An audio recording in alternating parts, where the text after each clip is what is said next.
know that the Dark Angels are my favorite Space Marine Legion, right?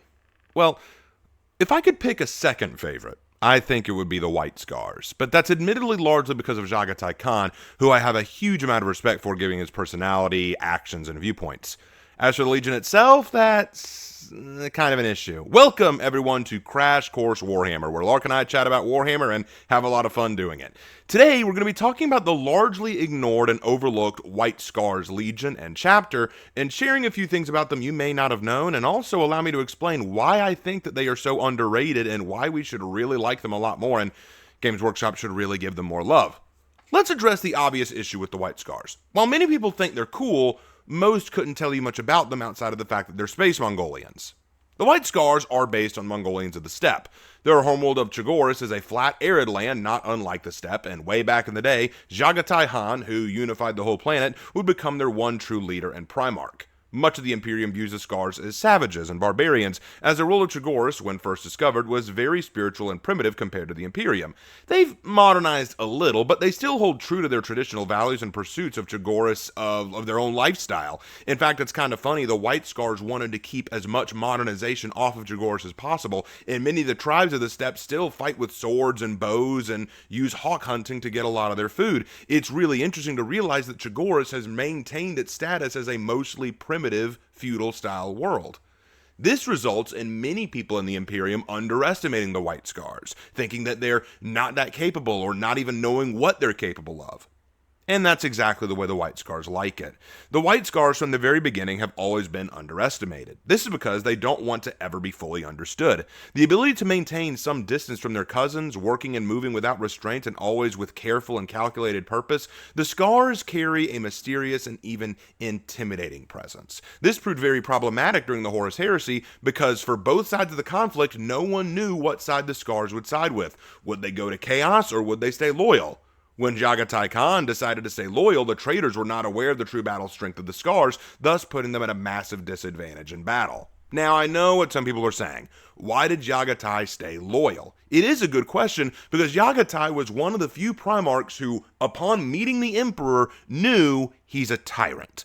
And Jagatai Khan disagreed with a lot of the things that the Emperor and Malkador tried to do, being outspoken with Malkador on more than a few occasions, saying how what they were doing was wrong. He did not like the dishonesty of the imperial truth. He did not like the fact that the Emperor was hiding aspects of the warp, and he was definitely outspoken against the Edict of Nicaea. There were a lot of things about what the Imperium did and what the Emperor did that Jagatai was against, so many assumed he would side with chaos. But Jagatai believed that despite the Emperor's many faults, he was still the best choice for humanity in terms of a leader, and the imperial truth, while definitely not up to his standards, was still the best thing for mankind at the time, and refused to sacrifice the best thing mankind had for just another evil tyrant. Jagatai Khan, kinda based. He may be my favorite Primarch besides Lionel Johnson, but that's for another video. The Scars' battle tactics revolve around rapid and brutal strikes with speed, efficiency, and cunning. They strike at the heart of the enemies of man and then retreat fast before retaliation can take place, and then they repeat this process. This ferocious hit-and-run tactic makes the Scars highly effective at chipping away the defenses of slow, cumbersome enemies, and it also means they can harass their prey for long periods without suffering severe losses themselves. They are masters of mobility, and their mastery of evasion and movement makes them as untouchable as smoke, but just as suffocating. And don't assume that it's all just the same hit, run, hit, run, hit, run. The Scars are very good at understanding different methods of movement and ways to attack. They use a special kind of power lance, which was a major inspiration for me when making the Black Cobra's style of warfare. I really like the way they ride in on their bikes and then use these large polearms to strike at the enemy. It's very creative and reminiscent of the way Mongolians might have fought. However, their hit-and-run style of fighting means that they suffer in long, drawn-out battle where they don't use their mobility or speed tactics. For example, during the highest area of the Horus Heresy, they were in an engagement with the Death Guard, and the Scars are forced to fight on the terms of the Plague Marines, who are more suited for drawn-out and up-close battles. The Scars were indeed on the back foot in that engagement. But that didn't make them incapable, because alongside their mobility, the Scars embody a sort of primal and instinctive ferocity and battle savagery. The Khan himself demonstrated this during a battle with the Orc Wa after witnessing the death of a very close friend of his, Gyu Han. It was said that he entered a state that they called Alache, a state where even one's thoughts were enough to kill. He was massacring orcs so effectively and quickly, he became a blur of movement and none could even see him. All they saw were orcs being slaughtered. The Khan was so horrifying as he massacred these thousands of greenskins that even the orcs themselves, who thrill for battle, began to try and break and retreat.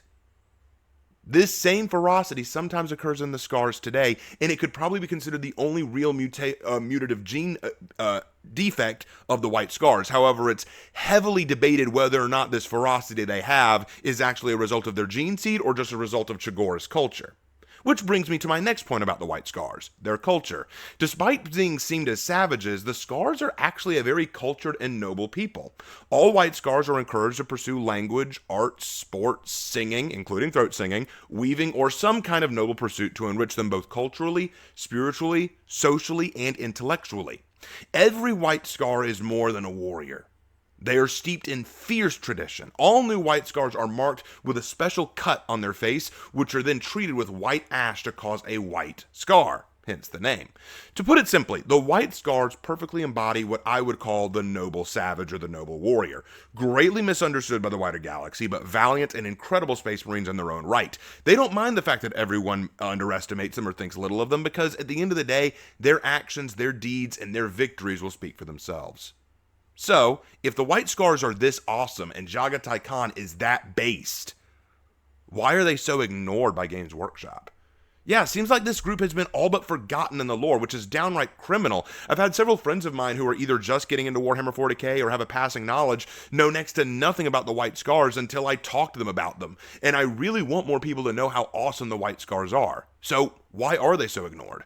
I think there are a few reasons. One, I think, is the difficulty of painting White Space Marine armor. This is not an easy paint to use, and thus it can be hard to see these pieces in regular momentum. Honestly, because of that, I feel like Games Workshop doesn't push the White Scars as much because it's harder to paint these pieces. Two, another reason, is that while the mysterious and edgy nature of the Khan and his sons makes them unique, it also means that they aren't as flashy or able to engage in big, bombastic battles as other Primarchs and Legions. Let's face it, we can all name off some big fights for the Lion, for Guilliman, for Sanguinius. We could name some huge engagements of the Ultramarines, of the Blood Angels, of the Salamanders. We could name these big, bombastic fights. There are not nearly as many that we could name about the White Scars. When you work behind the scenes most of the time, it's hard for people to really get an appreciation for you. Even if you are important. Like, you don't always think about the producers and the stage directors and the lighting crew and the sound guys when it comes to movies and plays, but without them, you wouldn't have the movie or play. Isn't that a shame? The third reason I think they're so overlooked is because a lot of people like to compare the White Scars to the Space Wolves, and they assume the Space Wolves are better. Now, you might say, okay, Raven, you're going into your Space Wolf hate again, but I'm actually not taking this from nowhere. I've had a lot of people come to me and compare the Space Wolves to the White Scars. Why? Because once upon a time, I accused the Space Wolves of being nothing more than Vikings in space. And some people claimed, well, you're a fan of the White Scars, aren't they just Mongols in space? Aren't you being hypocritical by saying I hate the Space Wolves because they're just space Vikings when you love the White Scars but they're just space Mongols? And you're right, that would be hypocritical, except for a minor point. The Wolves have been given far more depth and exposure than the Scars and wider media and community. The Space Wolves have a combat patrol and a codex. The White Scars have neither. As a result, yes, it's sad to say that the Scars really do come off as just Space Mongolians to a lot of people, as the lore refuses to do more with them than what could be done. So what's the Wolves' excuse? They can't even embody real Vikings beyond their aesthetic. So allow me to go ahead and take a moment to debunk this briefly by going over the top 3 comparisons people like to throw at me. Number 1, the Space Wolves and the White Scars recruit only from their homeworld. The issue with this comparison is that, while it is true, the reasons for doing so are different. The White Scars only recruit from Chogoris because they believe that it is vital for preserving the cultural heritage of their chapter. To them, Jagatai and the White Scars he led were so efficient, so effective, and so meaningful because of the unique culture he instilled in them, and thus they want true sons of Chogoris to maintain that culture. However, successor chapters of the White Scars will still recruit outside of Chogoris where necessary. The Space Wolves only recruit from Fenris because they have to. Fenris is just so gosh darn special and so gosh darn unique that any attempt to recruit a wolf from a non-Fenrisian would always fail. Second, The White Scars have Storm Seers as their librarians, just like how the Space Wolves have Rune Priests. They are both very spiritual chapters. Again, while this is true, there's some context excluded. The Wolves and the Scars are both very spiritual in nature, true, but the difference is that the Space Wolves are highly hypocritical, judging other chapters for their use of psychers or their mutations and explorations of the warp, whereas they see the Rune Priests as exceptions to the rule, drawing power from their planet's unique energy rather than any other heretical source. The Wolves were outspokenly hostile at the Council of Nicaea and were openly against the use of psychers or librarians. Meanwhile, the Scars are the complete opposite. The White Scars, particularly Jagatai, value the spiritual nature of man, recognizing that it is in man's nature to look beyond themselves and to higher things. Jagatai knew that faith was not a bad thing. He outright ignored the Edict of Nicaea, and the Scars maintained their Storm Seers. Jagatai was even close friends with Magnus the Red.